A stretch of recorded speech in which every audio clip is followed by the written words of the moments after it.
Hello, my friends. My name is Jeremy. I'm going to be reading from the Bible, the Word of God. I'm going to read Judges 8. Gideon defeats Zebah and Zalmunna. So turn up, listen up, and focus. This is the Word of God. All right.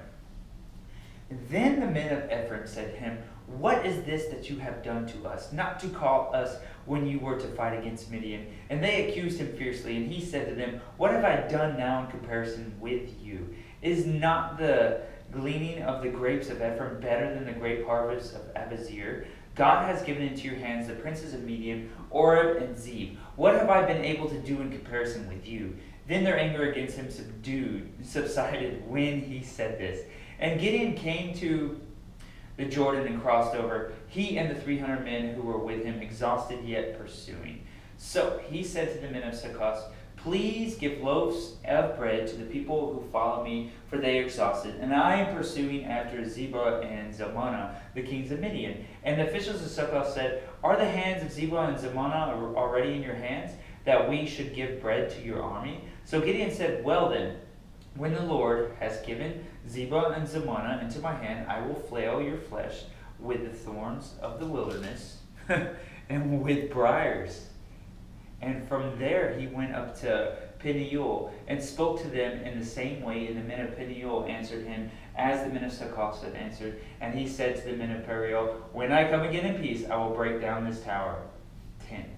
This will be 8:10. Now Zebah and Zalmunna were in a Karkor with their army, about 50,000 men, and all who were left of the army of the people of the east, for there had fallen 120,000 men, who drew the sword. And Gideon went up by the way of the tent of the dwellers, east of Nobah and Jogbehah, and attacked the army, for the army felt secure. And Zebah and Zalmunna fled, and he pursued them and captured the two kings of Midian, Zebah and Zalmunna, and he threw all the army into a panic.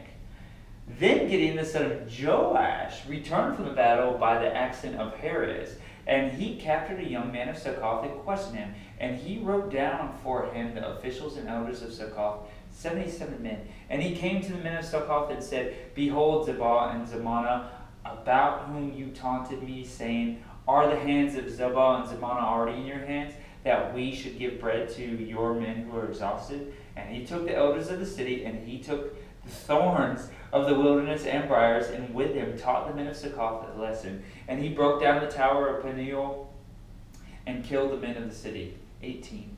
Then he said to Zebah and Zalmunna, "Where are the men who you killed at Tabor?" They answered, "As you are, so were they. Every one of them resembled the son of a king." And he said, "They were my brothers, the sons of my mother, as the Lord lives. If you had saved them alive, I would not kill you." So he said to Jether, his firstborn, "Rise and kill them." But the young man did not draw his sword, for he was afraid, because he was still a young man. Then Zebah and Zalmunna said, "Rise yourself and fall upon us, for as the man is, so is his strength." And Gideon arose and killed Zebah and Zalmunna, and he took the crescent ornaments that were on the necks of their camels. Gideon's ephod.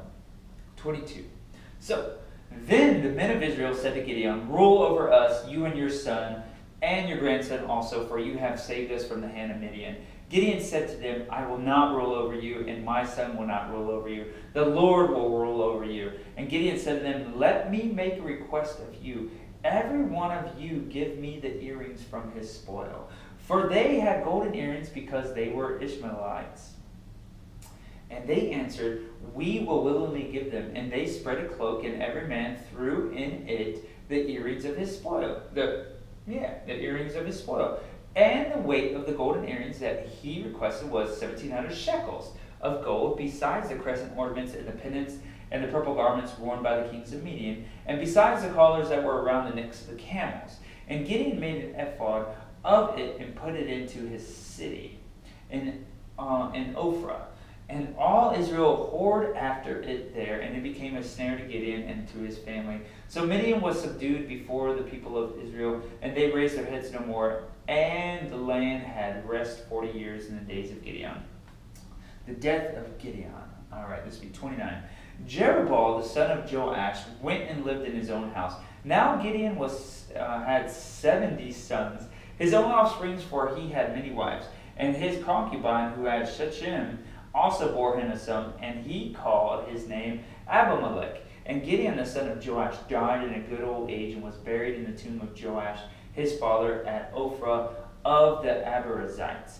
As soon as Gideon died, the people of Israel turned again and whored after the Baals and made Baal-berith their god.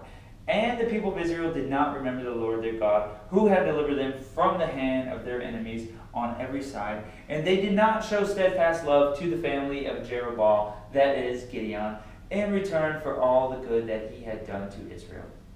That was Judges 8, the word of God. All right, guys. God loves you. I love you. May peace always be with you. See ya.